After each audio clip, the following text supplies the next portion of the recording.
ఇవాల్టి వీడియోలో మీ voter ID ఎంత పాతదైనా కానివ్వండి, మీకు తెలియని నంబర్ లింక్ అయి ఉన్నా లేదా అసలు ఎలాంటి నంబర్ లింక్ లేకున్నా కేవలం 2 నిమిషాల్లో మీ ప్రెజెంట్ మొబైల్ నంబర్ ని లింక్ చేసి ఎపిక్ ఐడిని డౌన్లోడ్ చేసే లైవ్ ప్రాసెస్ చెప్తాను. ఇందుకోసం మీ బ్రౌజర్ లో voters.eci అని టైప్ చేసే వెబ్సైట్ చూపిస్తుంది, లేదా direct link description and comment లో పిన్ చేశాను. అక్కడ నుంచి మీరు ఈ పోర్టల్ కి రావచ్చు. ఇప్పుడు ఫస్ట్ మీ ఓటర్ ఐడికి ముందుగా న్యూ మొబైల్ నంబర్ ని లింక్ చేద్దాం. ఇందుకోసం ఇక్కడ ఫామ్ 8 కరెక్షన్ ఆఫ్ ఎంట్రీస్ అని ఉంటుంది, సెలెక్ట్ చేయండి. ఇప్పుడు మీకు స్క్రీన్ పై లాగిన్ విండో ఓపెన్ అవుతుంది. ఇక్కడ మీరు ఇదివరకే లాగిన్ అయి ఉంటే మీ మొబైల్ నంబర్ అండ్ కింద క్యాప్చా కోడ్ ఎంటర్ చేసి లాగిన్ అవ్వండి. లేదా న్యూ అయితే కింద సైన్ అప్ ని సెలెక్ట్ చేస్తే మీ న్యూ మొబైల్ నంబర్ అడుగుతుంది, ఎంటర్ చేసి కింద క్యాప్చా కోడ్ ఎంటర్ చేసి కంటిన్యూ చేయండి. ఇప్పుడు ఇందులో మీకు తోచిన విధంగా పైన మీ ఫస్ట్ నేమ్ అండ్ కింద లాస్ట్ నేమ్ ని ఎంటర్ చేసి కింద రిక్వెస్ట్ ఓటీపీ సెలెక్ట్ చేయండి. ఇప్పుడు మీ ఫోన్ కి వచ్చిన ఓటీపీ ఎంటర్ చేసి కింద వెరిఫై చేయండి. ఇప్పుడు కింద యూజర్ క్రియేటెడ్ అని మెసేజ్ వస్తుంది. ఇప్పుడు మళ్ళీ సేమ్ ఫామ్ 8 కరెక్షన్ ని సెలెక్ట్ చేయండి. ఇప్పుడు ఇందాక మీరు రిజిస్టర్ చేసిన న్యూ మొబైల్ నంబర్ ని ఎంటర్ చేసి కింద క్యాప్చా కోడ్ ఎంటర్ చేసి రిక్వెస్ట్ ఓటీపీ సెలెక్ట్ చేస్తే ఓటీపీ వస్తుంది, ఎంటర్ చేసి కింద వెరిఫై చేయండి. ఇప్పుడు ఇక్కడ పాపప్ మెసేజ్ వస్తుంది. ఇందులో లింక్ చేసే మొబైల్ నంబర్ మీ ఓన్ ఓటర్ ఐడి అయితే డిఫాల్ట్ గా సెల్ఫ్ ఉంటుంది, లేదా మీ ఫ్యామిలీలో వేరే వారిదైతే అదర్స్ ని సెలెక్ట్ చేసుకోవచ్చు. ప్రాసెస్ సేమ్ గానే ఉంటుంది. తర్వాత కింద చేంజ్ చేయబోయే ఓటర్ ఐడి ఎపిక్ నంబర్ ని ఎంటర్ చేసి పక్కన సబ్మిట్ చేయండి. ఇప్పుడు మీ ఎపిక్ నంబర్ కి మ్యాచ్ అయిన ఓటర్ ఐడి డీటెయిల్స్ కింద చూపిస్తుంది. ఇందులోని డీటెయిల్స్ మీవేనా కాదా వెరిఫై చేసుకోండి. వన్స్ మీవైతే కింద ఓకే చేయండి. ఇప్పుడు మీ ఓటర్ ఐడికి సంబంధించిన 4 రకాల చేంజెస్ ఆప్షన్స్ కింద చూపిస్తుంది. ఇందులో ముఖ్యంగా మీ ఓటర్ ఐడికి సంబంధించిన ఎలాంటి కరెక్షన్ చేయాలన్నా డైరెక్ట్ గా second option correction of entries in existing electoral ని సెలెక్ట్ చేసి కింద ఓకే చేయండి. ఇప్పుడు అప్లికేషన్ ఓపెన్ అవుతుంది. ఇందులో టోటల్ 5 స్టేజెస్ లో అప్లికేషన్ చూపిస్తుంది, కానీ మనకి కేవలం చివరి 3 ఫీల్డ్స్ మాత్రమే ఫిల్ చేస్తే సరిపోతుంది. ఇందులో మొదటిది అసెంబ్లీ నియోజకవర్గం. ఇందులో ఫిల్ చేసేది ఏమీ ఉండదు, కింద నెక్స్ట్ చేయండి. తర్వాత కింద బి డీటెయిల్స్. ఇందులో Aadhaar number and mobile number and mail ID అడుగుతుంది.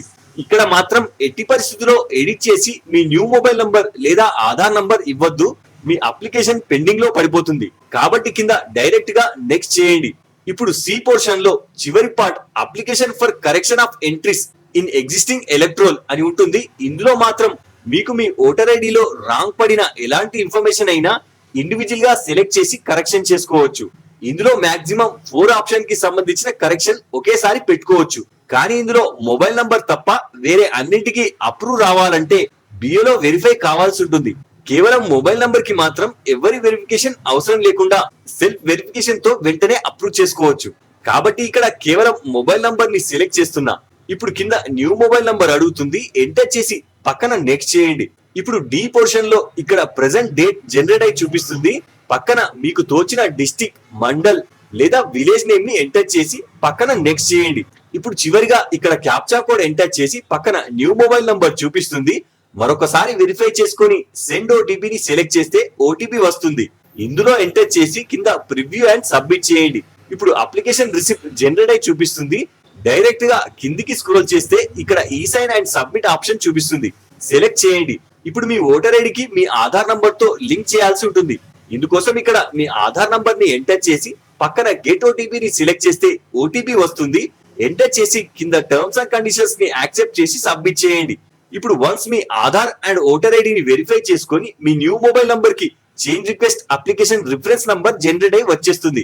దీనిని నోట్ చేసుకొని ఇప్పుడు new mobile number request approve అయిందా అనే స్టేటస్ మీకు చూపిస్తాను. ఇందుకోసం ఇక్కడ ఓకే సెలెక్ట్ చేస్తే హోమ్ పేజ్ కి వచ్చేస్తుంది. ఇప్పుడు ఇందులో ట్రాక్ అప్లికేషన్ స్టేటస్ ని సెలెక్ట్ చేయండి. ఇప్పుడు ఇందులో ఇందాక జనరేట్ అయిన అప్లికేషన్ రిఫరెన్స్ నంబర్ ని ఇక్కడ ఎంటర్ చేసి పక్కన సబ్మిట్ చేయండి. ఇప్పుడు ఇందాక అప్లై చేసిన అప్లికేషన్ కింద చూపిస్తుంది. ఇక్కడ చివరిగా కరెంట్ స్టేటస్ లో మీరు చూసినట్లయితే ఎన్రోల్ అప్డేటెడ్ అని ఉంది అండ్ పక్కన ఇందాక అప్లై చేసిన డేట్ కూడా మీరు చూడవచ్చు. అలాగే ఇక్కడ డౌన్ ఆరో ని సెలెక్ట్ చేసినట్లయితే సబ్మిటెడ్ సక్సెస్ఫుల్లీ అని చూపించి మన న్యూ పీవీసీ కార్డ్ ప్రింట్అవుట్ కోసం రెడీగా ఉందని కూడా చూపిస్తుంది. ఇప్పుడు ఇందాక లింక్ చేసిన న్యూ మొబైల్ నంబర్ తో మీకు ఓటర్ ఐడి కూడా డౌన్లోడ్ చేసి చూపిస్తాను. ఇందుకోసం ఇక్కడ డౌన్లోడ్ ఈ ఓటర్ కార్డ్ ని సెలెక్ట్ చేయండి. ఇప్పుడు ఇందులో మీ ఓటర్ ఐడి నంబర్ ని ఎంటర్ చేసి కింద మీ స్టేట్ ని సెలెక్ట్ చేయండి. తర్వాత పక్కన సెట్స్ ని సెలెక్ట్ చేయండి. ఇప్పుడు మ్యాచ్ అయిన ఓటర్ ఐడి కింద చూపిస్తుంది. అలాగే ఇందాక లింక్ అయిన ఫోన్ నంబర్ ని కూడా మీరు ఇక్కడ చూడవచ్చు. ఇప్పుడు వెరిఫికేషన్ కోసం కింద సెండ్ ఓటీపీని సెలెక్ట్ చేస్తే మీ న్యూ మొబైల్ నంబర్ కి ఓటీపీ వస్తుంది.